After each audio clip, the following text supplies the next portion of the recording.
Welcome to the Sisterhood of Healing podcast, the podcast that wants to help you reach your best and most divine potential. Each week, we dive into topics concerning inner healing, wellness, and spirituality. We discuss strategies and practice from our own personal experiences regarding higher energies, trauma, and connecting to the divine as we take you through our own personal journeys to discover the highest versions of ourselves.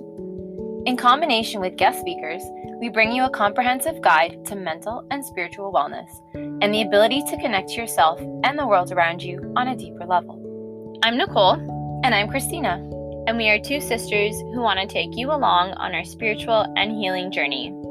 We are each on our own individual healing and spiritual path and bring unique perspectives regarding yoga, chakra healing, meditation, intuition, and trauma healing. Sometimes life is messy, sometimes it's confusing, and sometimes everything falls perfectly into place. Join us as we navigate the path to divine enlightenment together.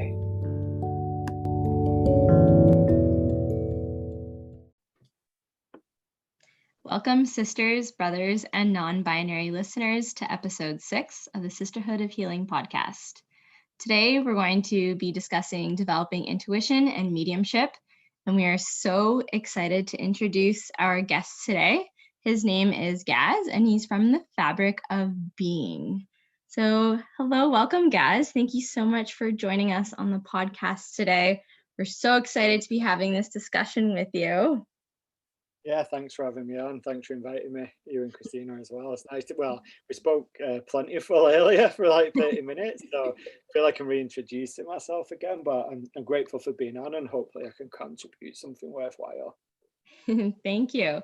So first off, can you tell us a little bit about yourself and what is it that you do? What is the Fabric of Being?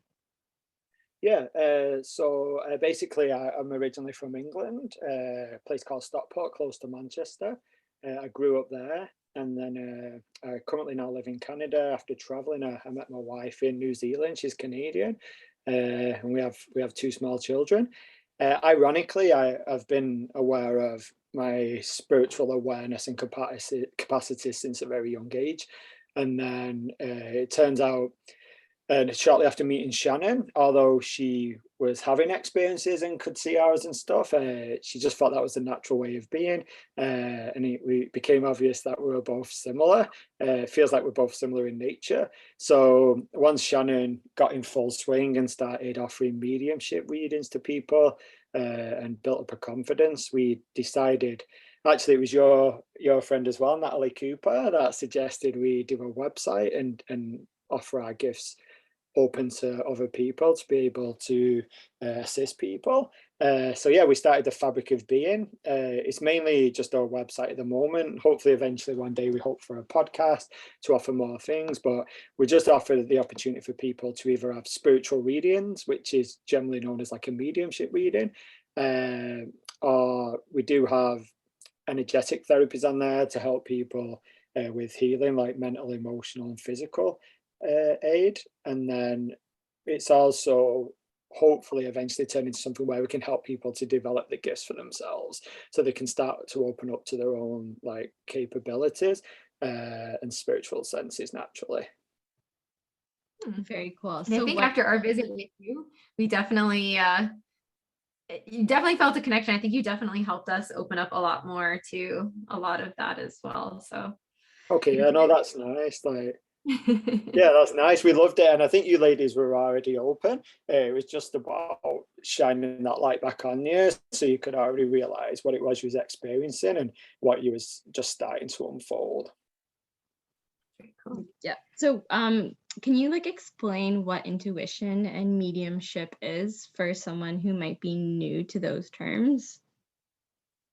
Yeah, definitely. Like I can do my best because I feel like those terms, generally with any term, it kind of tries to create the static image of something, and generally the actual label doesn't really do justice to the depthness of things. So I think with intuition, generally it's conceived as, like, even if you break that word up in intuition, as Christina will know, teaching, and most people in general, that it's like intuition, like inner learning or inner knowledge, but that really doesn't reflect what intuition actually is.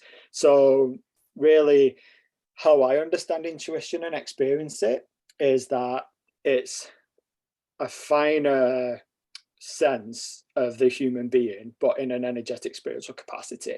So it's a way of when you pick up on your environment, or you pick up on people, or you pick up on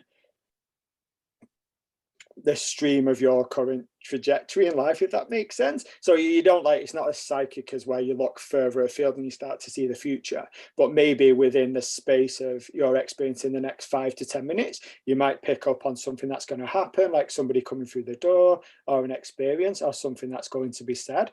But really, all that is a finer attunement to your environment, the people around you, and your experience. And when you start to become aware of that's already happening to everyone constantly. Sometimes people, oh, I just had a feeling, but actually a feeling is a part of intuition. When you learn to find peace within the mind and be more attuned to what it is you're actually feeling in your environment, you'll realize that you're picking up on things all the time, that feelings, senses, as well as subtle images within the mind. So I would say intuition as a whole is the ability to be super sensitive to your environment, to yourself, and to the people around you, and to be able to interpret the feedback from those things and to fine tune it to an understanding, so you can like move forward with that knowledge. So if you develop it well enough, it helps you to navigate every aspect of your life better, or with a deeper and clearer understanding of what is actually happening. Mediumship, on the other hand, is, as it is in the word, a medium, is that you're the medium between two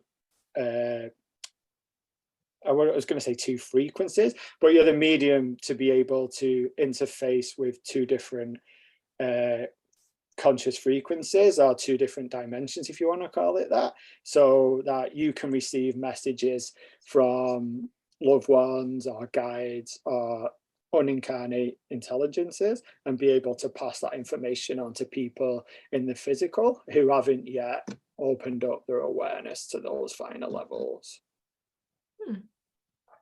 Interesting. Okay. So, and you said that, oh, sorry. You said that you discovered your gifts when you were younger? Yeah, like from a very young age, I would say. I'm a terrible person for terminology and stuff, but I would say, because spiritual to me, even though there's no difference between spiritual and physical fundamentally, spiritual to me more encapsulates like your state of being, meditation, love, your connection to things, and obviously we call it spirit, but the higher phases of conscious existence. And then I think I was at a very young age having more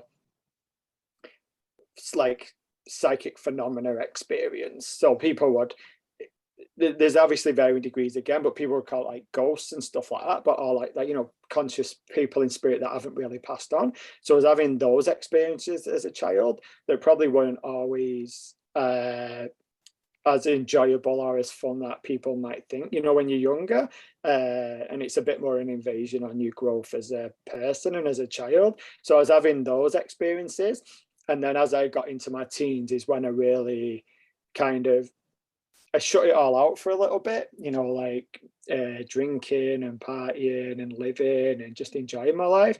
And I think in some way that was a way of shutting it down and not really having to deal with those things.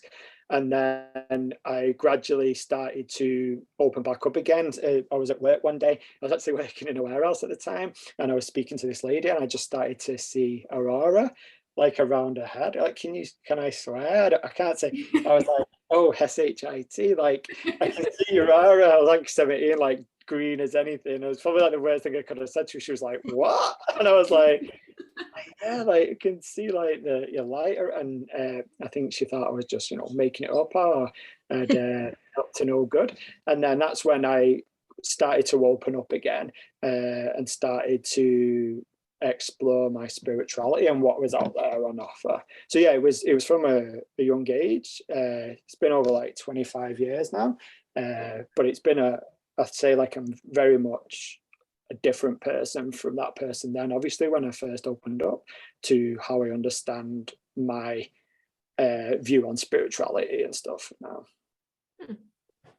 So obviously, like, the fabric of being is like you and Shannon helping others connect as mediums. So what do you personally do with your abilities? Like, how do these abilities show up in your everyday life? Oh, pretty much it's consistent throughout my day. In fact, I'm someone that's like very open. So even sometimes, like if I'm laying on the couch, and if I'm not focusing on anything, like messages will pop in for people, and I'll text those people and be like, "Oh, sorry to bother you," but because it really, like, per se, you shouldn't really read people who haven't asked you to. It's an invasion of privacy. But then sometimes, if there's somebody in spirit who really wants to get them a message, and there's someone that's a space cadet as me and is a little bit open, and they can pop in and say like, "Oh, hi, can you just say this?" So that does that quite consistently. Generally, it's more about, obviously I have a daily meditation practice and breathing practice, and then messages and guidance and information comes through then. At the moment, it's just about navigating the seas of discontent and disharmony within society and where we're going.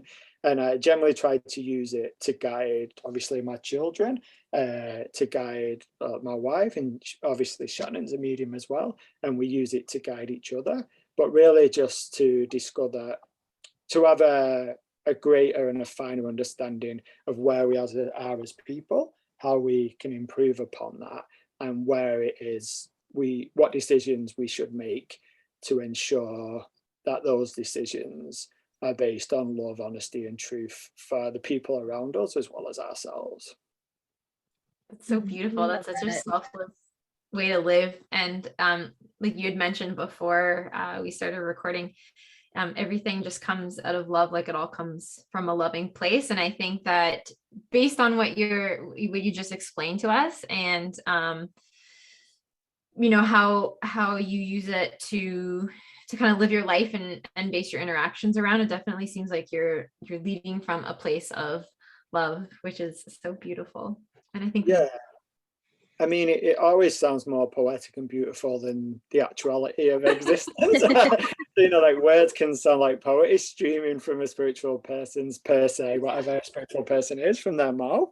But, like we discussed before, when my son fundamentally refused to do his maths today, I can tell you those poetic spiritual words of love were flowing out of my mouth, not his. So yeah, like it's always at the background, and it's always something like we strive for. And yeah, like we do our best. And when I don't know if you want me to express upon it, but in terms of love as well, like I think it's fundamentally important for people to understand what love is, because we often address it as like, I think people often think it's like this whimsical thing that's, for ethereal people that like group into circles and chant and stuff. But love's one of the most powerful forces in existence. In fact, it's the fundamental foundation of reality. And love can take like the hardest of beatings and get back up and go again. And when you understand what love is, we're actually made of love. So when mystics in the past have expressed that, they experienced God maybe, and that God was love, is because to be in the presence of your pure awareness and being is to be in the presence and the pure aware of being of the infinite, which, some religions like to call God. And when you're in that presence, it feels like love. It feels like ecstasy, and it feels like bliss. To actually be present with the fabric of your own self, you then feel that love and bliss. So love isn't something to attain, and it's not an ideal or idea. It's just an expression of the self once you reach that place. Oh, it's so beautiful. So I'm like speechless now. I'm just so caught up in your words. And and You can't understand me. it's the accent. It's totally the accent, guys. Do I sound like that drunk guy in a bar here in Toronto trying to chat about love and like that? No, So- but I think I'm caught up in a lot of what you're saying, because in trying to connect to my own intuition, which you in fact did teach me to do, I have experienced a lot of those feelings, so I can sympathize with a lot of what you're saying. Like, I understand a lot of what you're saying, and I'm not at the level of awareness that you are yet, so I have a long way to go. Yep, but me too. but I would completely like refute that on both parts, because there's no levels or stages to progression. That's kind of like a mind look at things that exist within polarity, because on the physical plane, so to speak, we always look at things in terms of time-based linear, and that things have to progress and like evolve, so to speak, and get bigger or better or improve, whereas fundamentally with how I see it and experience spirituality, consciousness, existence, or the infinite, or God, if you so to speak, is that we're already that awareness. The thing is that our mind and our awareness is caught up in the circus of life, like the neon lights of life, the loud like speakers of existence, and we're so absorbed in it. It's like an IMAX cinema screen right around the awareness, just bombarding it with images and colors and thoughts. And it's not a 1,000 million steps out into the stars as progression. It's just one step back into the heart, and it's through the heart that then we can feel our own being, and then we experience that completeness. And then life doesn't become about growing or about reaching something. It becomes about expressing what we are, and the structure of who we are becomes the framework of which that light shines through, and which we can share ourselves and the infinite and love and light with the world. So then the world becomes a palette for which your light to paint upon, rather than for something new to discover and to bring into yourself to improve yourself upon. Because you're already perfect, you're already beautiful, and you're already wonderful. It's about letting go of the illusions of who we think we are, re-embracing who we actually are, and then expressing that for everybody to see. You mentioned like the busyness of life, and I felt like when I was meditating consistently every day, I felt blissful, like you had said. I felt content. I felt just so connected to who I was. And then life got so busy, and I stopped meditating every day, and I felt so disconnected from myself, and my head was just like, just like scrambled, like I didn't know who I was. And now I'm like trying to like come down from that and like connect back to where I was. But sometimes it's difficult. Sometimes life gets in the way. Definitely.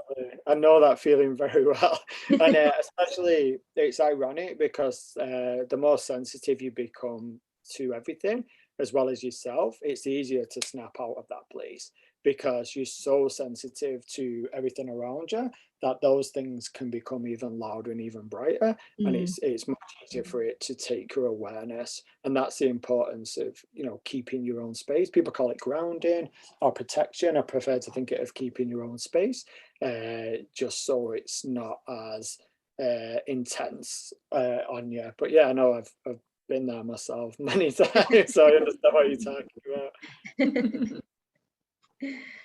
So are people able to tap into their own intuitive and medium abilities? Like, is that something that you can teach people?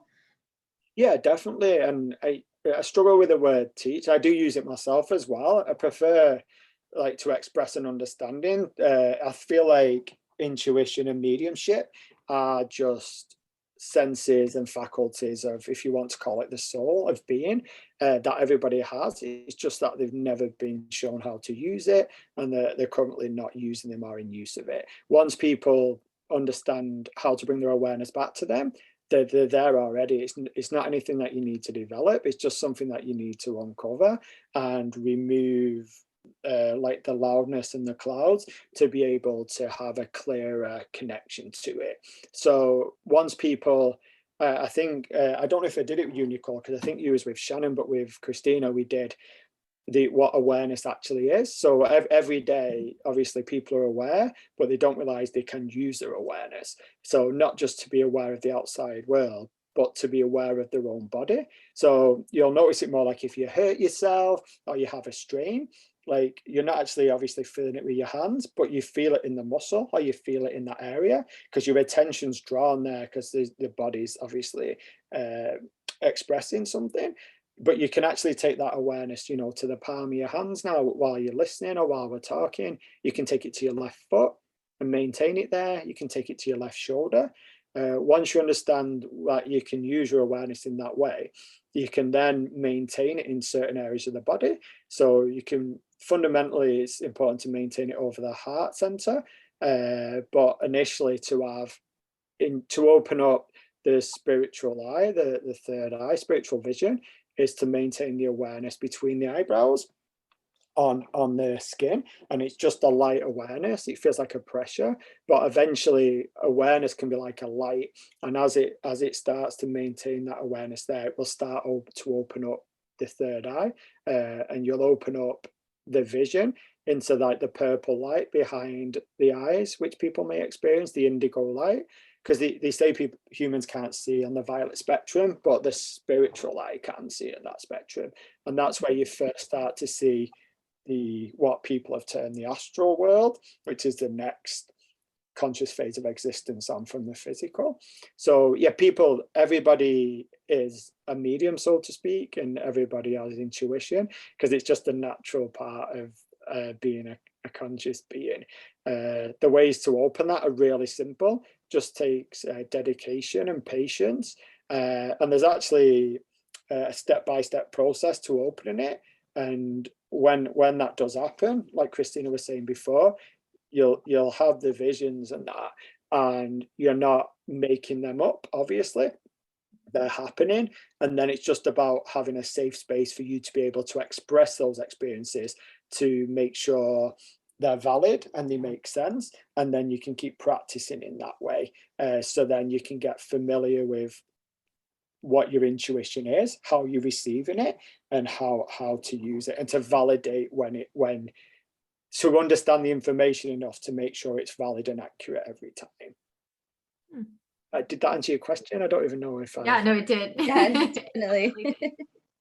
Yeah, because like everybody's a spiritual being, a physical being, a conscious being. It's just a matter of reintroducing people to know how to open up, and then it's like learning again. Like I was going to say like a baby, which is just a little bit condescending, but you have to learn to walk, and you have to learn things. So it's just about, once you reintroduce yourself to that awareness, you're communicating at a different level, or you're receiving information at a different level, or in a different way is probably best to say. And then it's like, okay, how do I understand this information, and how do I gain some sort of understanding and knowledge from it, and then how do I express it, or how do I even use it in my life? So the way most intuition mediumship happens is, it can be imagination. Obviously there's feeling and senses, but you can also get visual interpretations or messages. So I feel like imagination has been misrepresented. So if you say imagination, subconsciously, I would imagine a majority of people think fantasy or make-believe or daydreaming, but imagination isn't any of those things. It's actually a place, and imagination is a language. So when people say that, they can, like, they get psychic impressions, it's actually so let's say you imagine your car now. If you have a car, like imagine your car, see its shape and its color, you're actually seeing that. So what you're doing is impressing an image in that field of imagination. In your intuition, you'll pick up visual impressions from other people, from your environment, from nature. And when you do mediumship, you can pick up those visual impressions from spirit. So they'll project.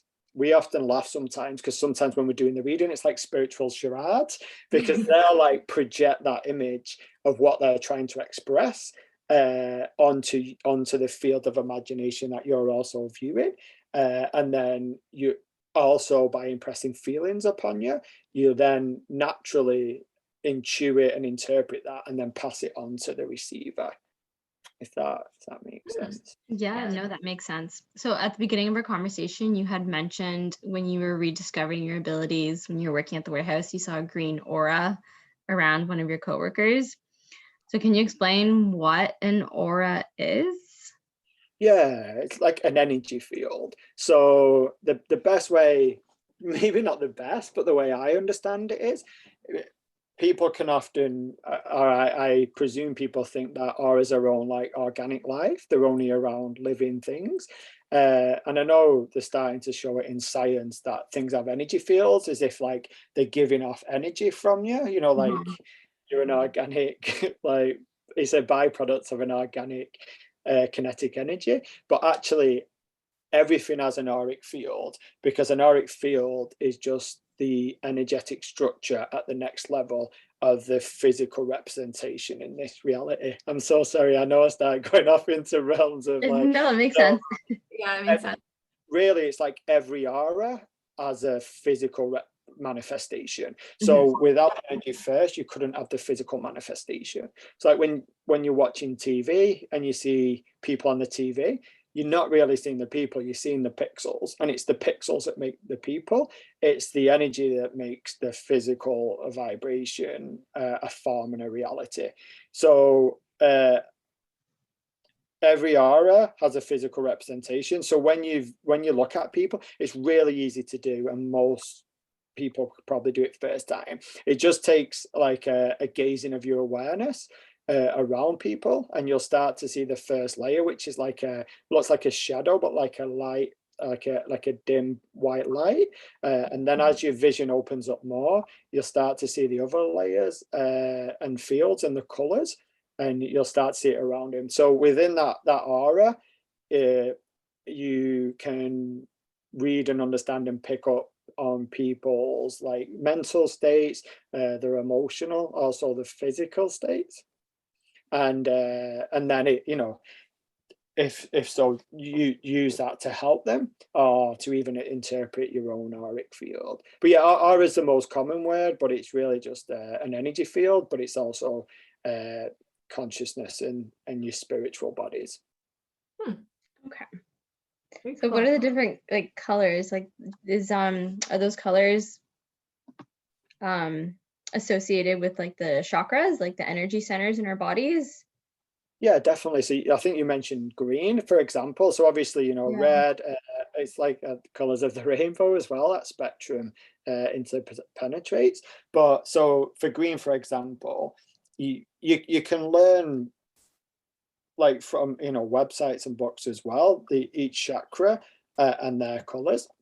So as you're reading people, for example, and they look at that lady and she's predominantly green, that's the color that's pushing itself out mostly. And I know straight away that's the heart chakra. And I know straight away then the heart chakra is linked to emotions. It might be a physical thing, but it might be linked to her emotions or something that's going on. So let's say that lady, I look and it's like a slightly heavier green. So I can tell by the tint or the shade that, so it's a heavier green. So something's weighing heavy on her heart. She's like, the most prominent thing in her life at the moment is a heart-based issue that she's struggling with. But then as you look at that color, you don't, once you open your spiritual vision, that color speaks to you, so to speak, is that you will then intuit and interpret. It brings pictures and feelings of what that is. So for example, I may see her like writing a letter and that she needs to express a love to somebody, or it might not be love, it might come in another form, because as she's writing that letter, there'll be a scene around her, and there'll be feelings of what it's about. Maybe it's about mourning somebody or anything. If you see yellow, that's usually the solar plexus chakra, and that's about the mental body as well as the sense of self and ego and thoughts of self-worth, or just general interpretation of the self. And orange is a sacral, and then you can understand if there's issues with creativity or sexuality, it may then just go into things of a physical nature. The best thing is to be open, and it's rather than trying to interpret it, you have like a base level of mental understanding, but then it's to be in a place of peace so it can speak to you, and then you just act really as a mirror to speak that back to the person. And can you give off a different color aura at different times, or is everyone always the same color aura? Yeah, definitely. No, it changes. It's also, unless my awareness into the level that I can see every layer perfectly all the time. So it's difficult to say, because it might be just seeing different flashes of different areas at different times, but it does change and flux based on where they are at each level of the being and what's going on at that time. So the shades and the lighting will change, and the color can change too. So I'm curious, can your intuition ever be wrong? Like, is there a way we can learn how to trust our intuition? Yeah, I don't think intuition can be wrong, but can our interpretation of what we're receiving be wrong? So maybe, yeah, we can misinterpret or misunderstand the information we're receiving, just like in any kind of information-based thing in life, where we can misunderstand what's being communicated by someone else who we're actually speaking to. We can also misunderstand the communication within ourselves. The only way to ensure that we're getting the correct understanding of what it is we're interpreting is by practice and familiarity. So that's if you're practicing, like if you're actually wanting to practice to use your kind of extrasensory perceptions, then it's always nice to have an environment with other people where you can feel safe to practice. Because at first people think like, oh, am I making it up? Am I not very good at it? Maybe I can't do it. Maybe it's not for me. But if you can have that space, these I was going to say skills and abilities, but they're I try not to dress them up too much, because they're a natural part of the human being. But these abilities to interpret at a finer level are innate in everyone. But if you have an environment where you can have that experience and then share it and get feedback, that's how you build up when you know that you can start to trust it. Once you start hitting the 95% mark, that every time you interpret something it's correct, then you can feel more confident in then what you're getting, that you know you can give it and it's going to be right. Because trust me, you can tell people things that are 100% accurate and they'll say no, or they'll say they don't think so, or they can't remember, or surely not, because there's lots of things that people are hiding from themselves, which is very difficult, because that could be like quite an abusive situation, that you're like, no, I know this, and you're just ignoring it. Like, you can't get to those realms, so you have to just let it drop. There's plenty of times I've told people, and I'm like, I know like 100% this is accurate. I would never say that to them. And I'd just say, oh, I'm so sorry. Let me try and interpret a different way. Or let's go down this avenue. Like an example, when I first opened up when I was 17, I have absolutely horrendous feet, like Shrek levels horrendous feet. Like, I have a skin condition, they're disgusting. And I went to a spiritualist church because I didn't know where to go or what was happening.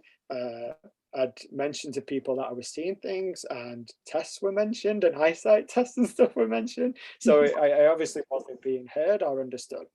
So I went to the spiritualist church, and this medium stood up and she picked me out, and she said, oh, like, you've got really sore feet. And I was like, no. But literally, like, not trying to blindside her, just being like a 70-year-old like moron basically. And I was just like, no, my feet are fine.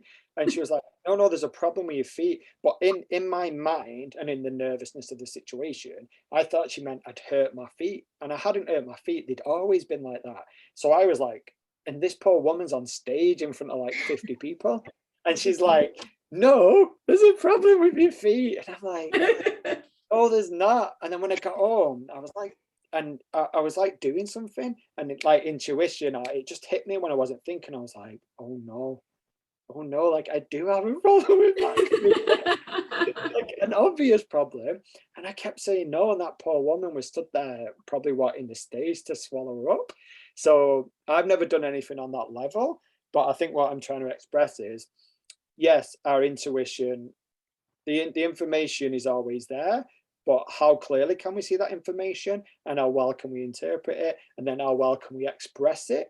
Because you always have to use the language of the listener. How can we express that well enough for that person in front of us to understand? So yeah, it's quite a delicate and intricate situation, and it honestly, when I express it like that, it can sound very complicated, but it's not. It's literally practice. I apologize, using it. And then once you get that feel for the information and you start to know that you're right, you can be more confident. And then not only in expressing it to other people, but in using it as in intuiting people around you. Because the last thing, I used to get feelings about people and experiences when I was younger. And then I used to judge myself that I was judging them. And I was like, I shouldn't be feeling that about them. I shouldn't be thinking that. They seem, let's be honest, like when we intuit people, it's usually the negative about them that we like to pick up on. So it's never like, I intuited them and they were lovely. The negative always sticks with people. It's usually with human beings about security and safety and not being kind of short-handed and stuff. But I used to pick up on, I was from like a fairly rough neighborhood, and I'd pick up on people and I would deny it. I would deny it in myself, and I would deny it about them. And eventually it would be proven in myself to be right.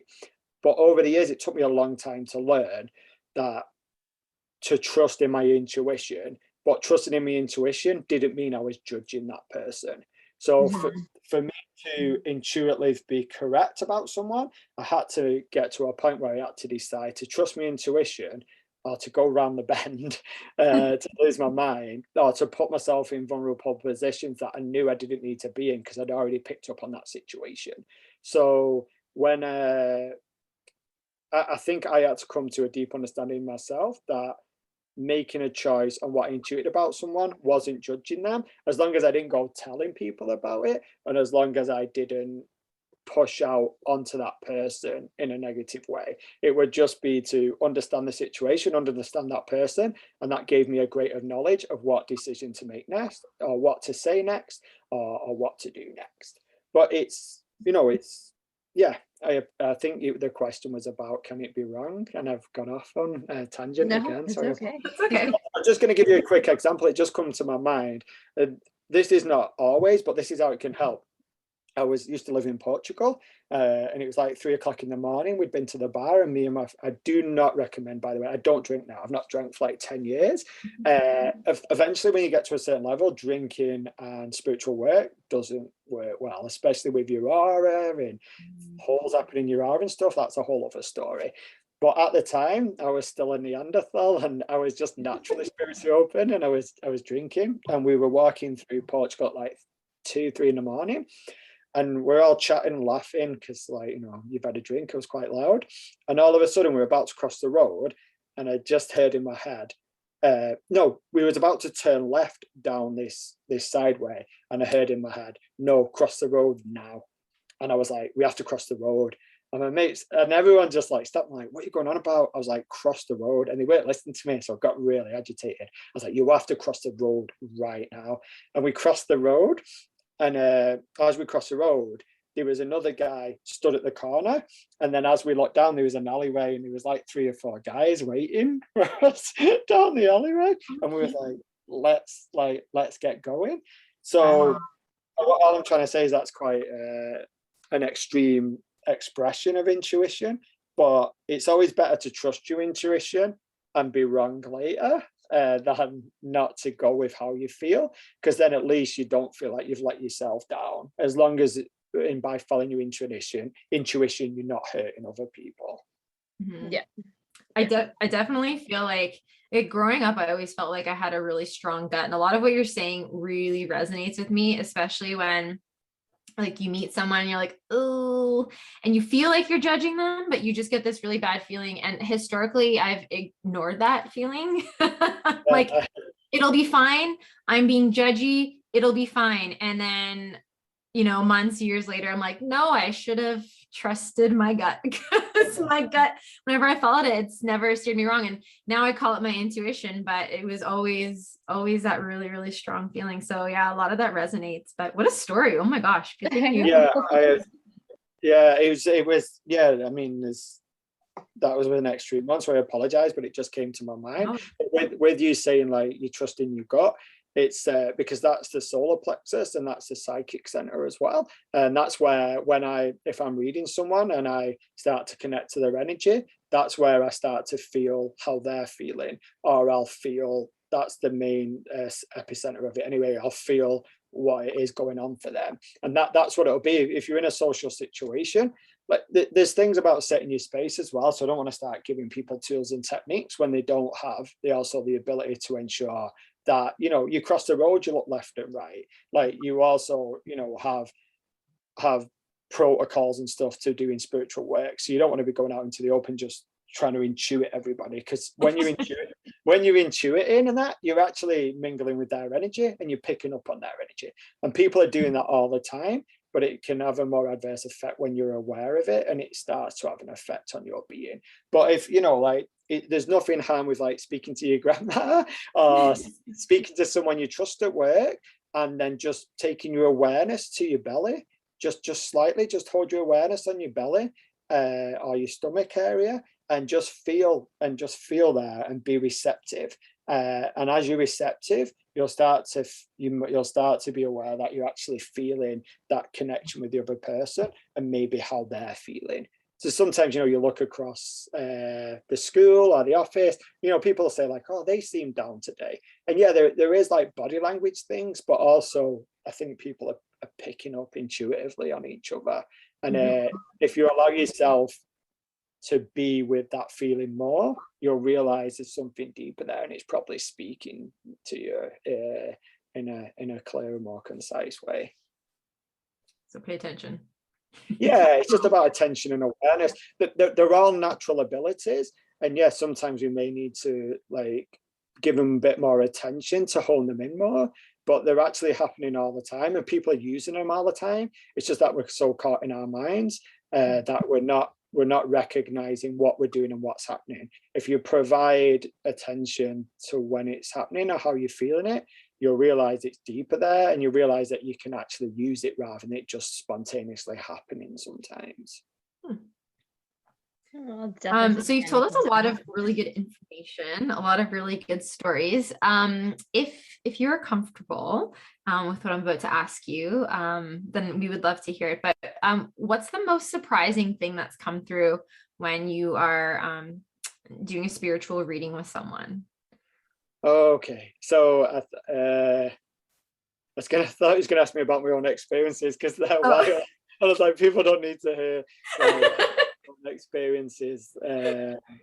So I'm trying to think of something that, do you know what was funny? Like, I don't know if I shouldn't. I was going to mention you, Christina, and then the experience afterwards. Maybe I should have mentioned that. That's okay. I don't even know what you're about to say, but that's okay. I don't care. No, I'm trying to think. Yeah. That's fine.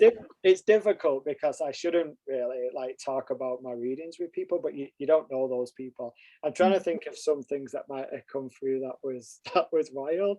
But I mean, I hope I come across like this. But I'm also, when the readings happen, it's hard to explain, but it's like I'm in a place of non-judgment. So then I'm really like this expression to them of information. So I know it can be difficult, because as I speak to people, I always try to reassure them, because I sometimes, the way it works with me, don't really understand what's being said. I just know what to say, and it doesn't always come out as concrete. Sometimes it comes out in analogies and it makes perfect sense to the person, but it doesn't make any sense to me. When that happens, it's beautiful, because it saves the person the embarrassment of having somebody in front of them that they don't know, knowing something about them, because it can be very scary and difficult situation, especially when people come and they realize it's real, and you're not just saying generic things like, you're going to meet a 6 foot tall dark gentleman in like Toronto train station. Like when you start to express deeper understandings of the person, it leaves them very raw and very vulnerable, and they'll, you know, we're hopefully here to provide healing and love, and not to you know, cause any other issues. But I'm trying to think. I don't want dead air for you. No, that's okay. I know when Nicole and I came to see you for a reading. So Nicole had a reading from Shannon and I was with you, and it was everything that kept coming out of your mouth. It was all obviously symbolic and you were interpreting it. And in my head, I'm like, yep. And you just kept saying, does that make sense to you? Does that make sense? I'm like, yep. And at the end, you're like, I hope it offered some clarity and I hope you feel better. And I'm like, yep, basically confirm that my life is falling apart right now. And you were like, no. I said, no, it's good. It means it's fine. Because it was about your private life, and I have to admit, sometimes I do know what's going on, but I pretend I don't, because I really feel for the person in front of me. So I'm like, I'm not sure what that is, but I literally sometimes I obviously know it's like to do with a partner, and I obviously knew to do with like things weren't. I don't know how much I can say, Christina, but things weren't going too swimmingly. But then I'm not sure. I didn't know which or why or what it was falling on. But really what happens is, I don't want to speak out of turn as well. So what people will find as they open up and develop is, you have a position of integrity, and it's a very precarious position, because you're trying to honor the person in front of you. You're trying to honor the spirit that's giving you the information, and you're trying to speak for them. And everybody knows nobody likes anybody speaking for them except themselves. So when you're trying to speak for them, like I got another funny story actually, but I try to do my best to represent what they're trying to say, but at the same time, we don't know what level that spirit's at and at what place they're communicating from within themselves. Because when you pass over, you don't just turn into like an angelic being of love and light. You're just basically the same as you are. And that's why it's really important in this life to start doing the work, because we're all being like sideswiped with X Factor and all these things. And then when we pass back over, we've not made any development in our self-unfolding. And the more you unfold within yourself, the more you unfold that beauty, the more the external reality and spirit represents that, and the higher you can rise in planes of consciousness to higher planes of love and beauty. And the higher you go, the more beautiful it is and the more loving it is. So you know the old Egyptian like weighing of the heart, and like they weigh the heart against the feather, and that's basically like obviously symbolic for the weighing of your own heart when you pass over. Like you can only rise to the level that your heart can vibrate to, which isn't really obviously your heart, but it's the vibration of the love and conscious like level that you're currently vibrating at. But I'm not sure where I went into that. But so with the wildest thing that happened to me, not wildest, but I had someone else come. We do get like a lot of ladies. Obviously it's rare that men do come, but I often find like more ladies come, and I used to say to Shannon, a lot of ladies come have relationship issues, and then my biggest fear is their partners then come in afterwards and saying to me, you've been telling my wife this. So Shannon used to laugh, because I'm like, because if anything started coming up about the relationship, he's like, oh no, like I really don't need this, like I don't want to share this. So I was reading a lady, and she was having trouble with her partner, so I expressed everything, and then 2 days later her husband phoned and said, oh, my wife came to you for a reading. I was like, oh yeah, cool. And he was like, she said you told her to leave me. I was like, what? I said, mate, listen to me. I said, no, I never tell anybody to do anything, nor do I tell them to do whatever spirit tell them. They're getting information from loved ones, like you would get information from your grandma right now if you went down to see her, or your friend. They're still giving them information. It's fundamentally up to that person who's got that information to take it as they will and do with it as they want. Anyway, he was like, can I come and see you? So I was like, yeah, if you'd like to. I was like, oh my god, like what is going to happen here? I was like, keep the kids in the house, like don't. So it came down. Anyway, we became friends because he came down and he was like, no, I understand the relationship struggling, I'd like a reading. So like I did a reading for him. It went really well. and it eventually like helped their relationship, and they stayed together. But it was just funny because I was like, here we go, he's going to be like about 9 foot, and it's just going to be like, like, you told my wife, I did not tell her to leave you. I said spirit told her to leave you. I didn't tell her to leave you. But yeah, but I can tell you another one. I won't share this with my friends. This is because I think this is the kind of one you were looking for, so I'll share it with you. I was at work. It's someone very close to me, I won't say who, and I was at work, and unfortunately this is just because I'm very open. I was doing something and I happened to think of him. I do my best not to think of people, and if I focus on him, I start getting information, and that's just not fair. So I was at work, I thought of this person and they're very dear to me, and then I started to get the feeling and the images of an affair. So I was like, whoa, like, this isn't good. Like, I need to communicate to him that they shouldn't be doing that, because they're very lucky where they are and they need to understand that. And I'm not quite sure. So there's a time difference with this communication. So it's very late at night. So I said, how you doing? Like, miss you and all that. I just want to ask this. And I asked, and then 2 seconds later, my phone went like, bling, bling. Like, they phoned me and they were like, you shouldn't do that. That's not fair. Like, you shouldn't do that. And I said, I really didn't mean to. I said, you just, and it came up, but I think we need to discuss it. So we chatted it, and it's like, no, it's gone now. It was nothing really materialized on that. I said, well, you need to sort it out, because like, that's just not okay. So yeah, like, stuff like that happens, and yeah, obviously it's not great for the people that are involved. I'm a beaut to live with. Shannon's like not saying anything to him. I was looking at her like, yeah, you want me to read you, Shannon? You want me to read you? I'm only joking. We don't. She's the same with me. Like, I'm like, you feeling okay? I'm like the most condescending husband ever. I'm like, feeling okay this morning? She's like, yeah. I'm like, when you're ready, you can. She's like, whatever. And then later on, she's like, yeah, no, I wasn't really feeling it, but it's this. Oh, she'll do that to me, so it's funny. It's like yeah. Can't get away with anything with each other. You just know how each other's feeling. Yeah, no, but then also, like, that's where, when we first met, that's the thing with intuition and relationships. It can be very difficult. I was very sensitive, so I could pick up on a lot straight away, and you try not to, and then that puts it's such a difficult position to be in, because that can put the other person at a disadvantage. And so sometimes you can have that inner fight of I feel like you have to try and find a balance. I became super submissive with people and trying to please them, or even if I could sense things that I wasn't pleased with, I was always trying to heal.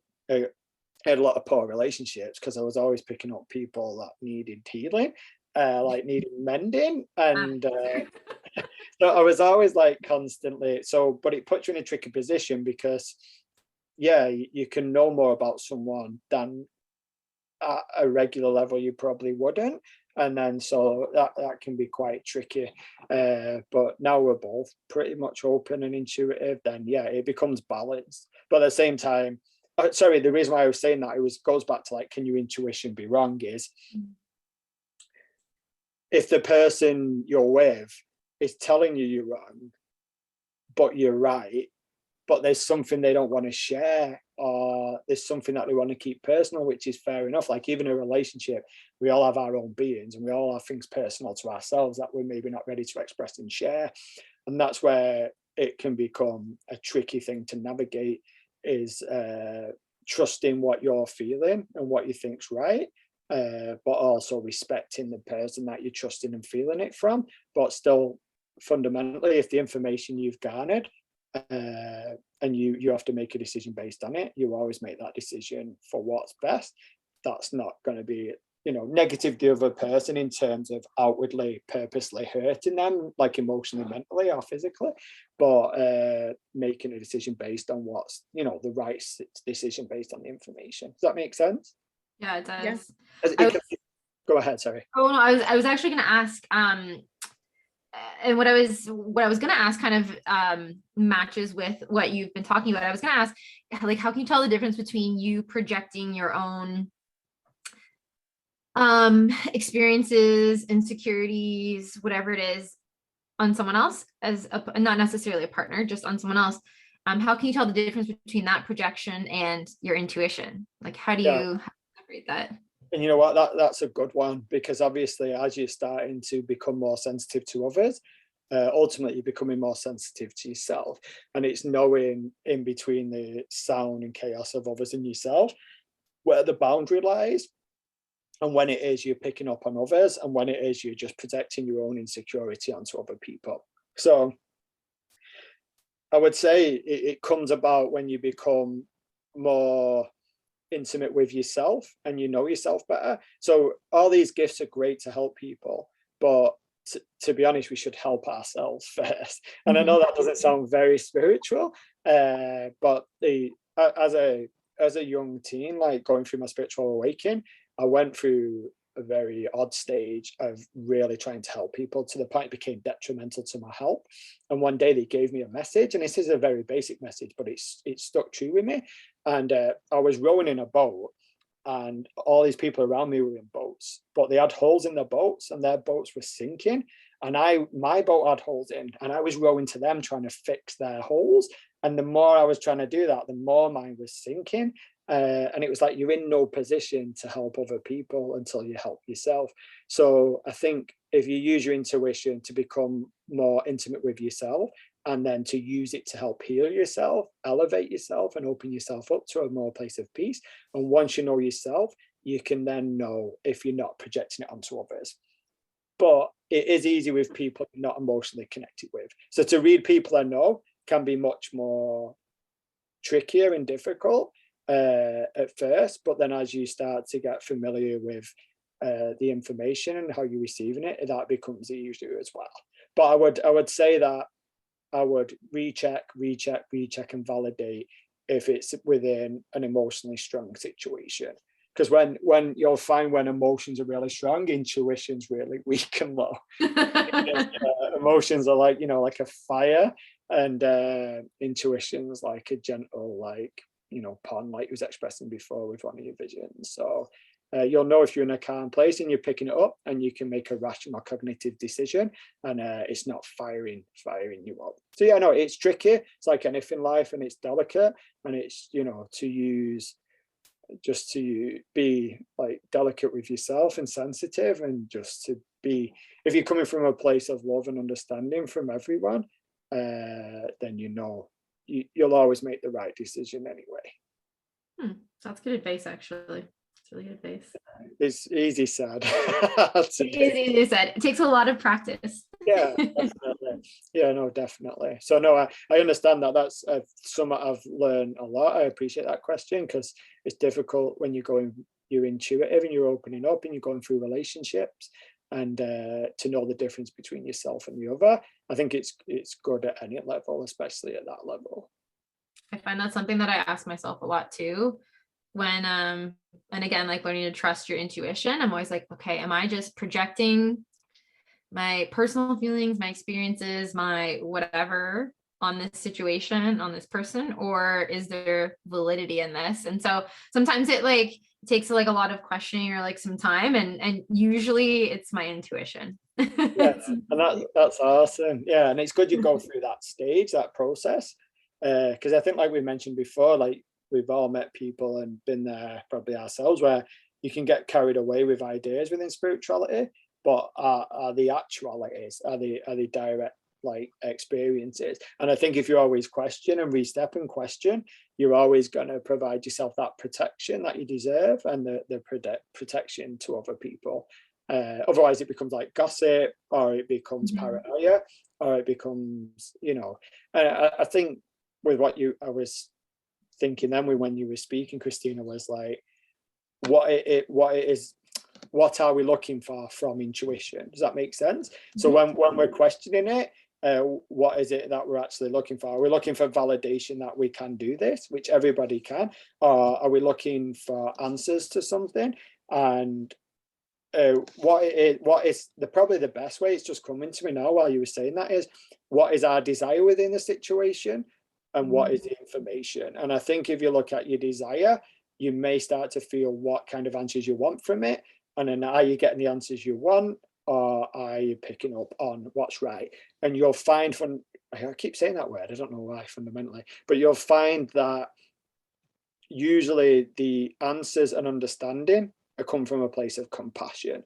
And when that compassion, it neutralizes it, and it's not a us or them or right or wrong, but it's what is, and it's generally partisan, if that makes sense. So it may be something that you deem to be not negative, but not what you're looking for, or not what you want. Or it may be a situation that not be appealing to you or great to you, but you'll find that that doesn't come from a place of judgment. Like when I mentioned the reasons, it comes from a place of understanding, and that's when you'll know you've hit the nail with the intuition, because it'll be compassionate and understanding, and then you'll make a choice based, a compassionate choice on then what to do.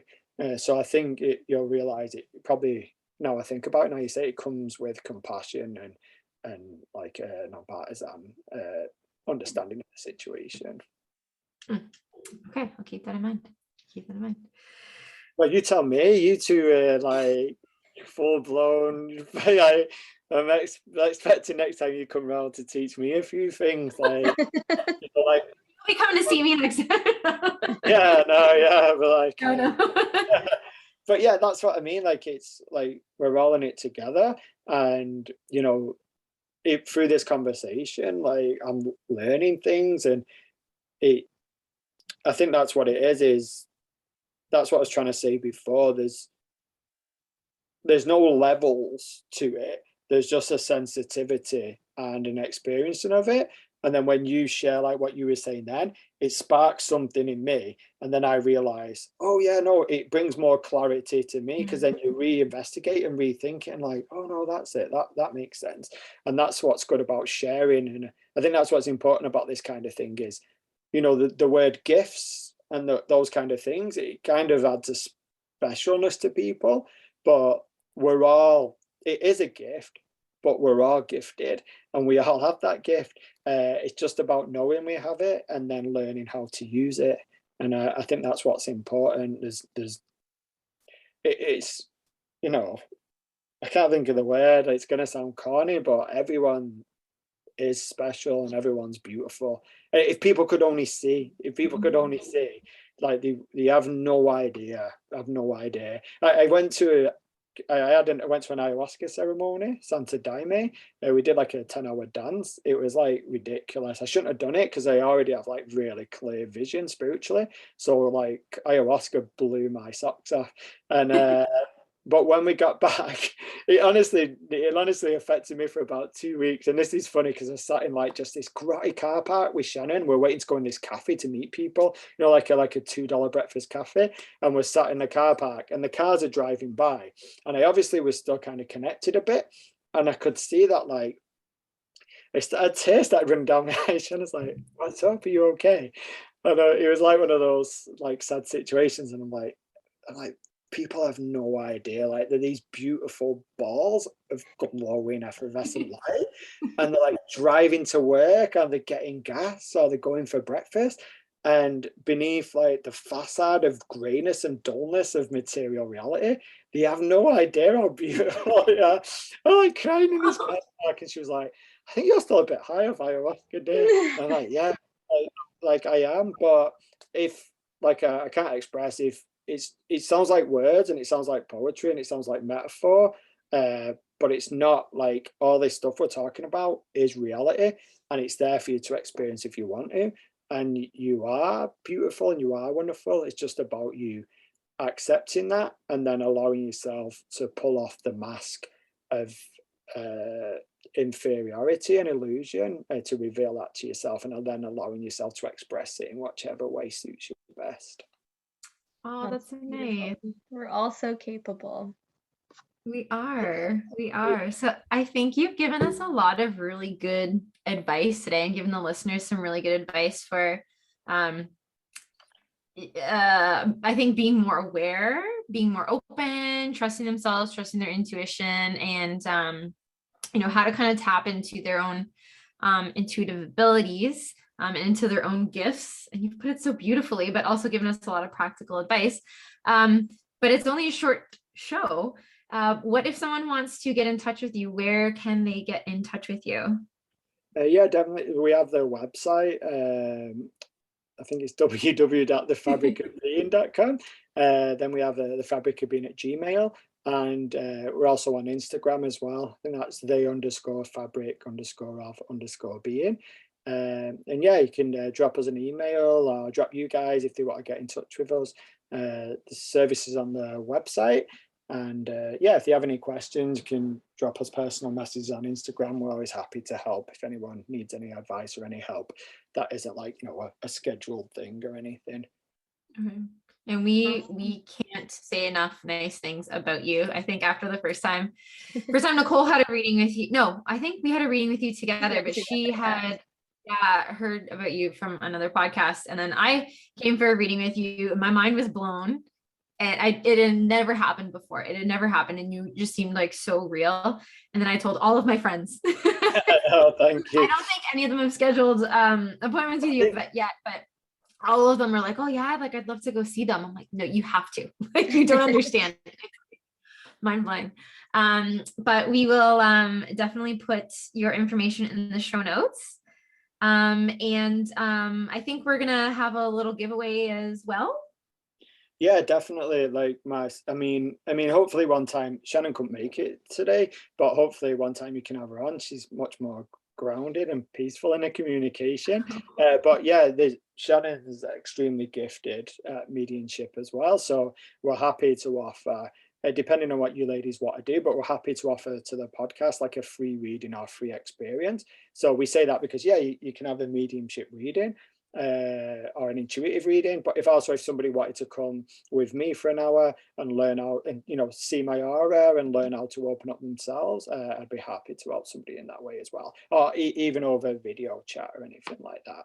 So yeah, whatever you ladies decide, we're here to help out with somebody who's interested or the winner of doing that. Okay, that's great. Well, we'll add the details to our Instagram. So just, I guess, stay tuned for our Instagram, and we'll have all those details on there for the contest. Definitely. All right. Well, thank you so much, guys, for coming on to the podcast today. We really appreciate you having this conversation with us, taking up your time out of your busy day. So thank you so much. Yeah, no, thank you. Hopefully I've offered some little bits. I feel like maybe, you know, talked quite a bit, but hopefully there's some nuggets of information in there that might help somebody. For sure. Thank you. Okay. Thanks. Take care, ladies. All right. Bye, sisters. Take care, guys.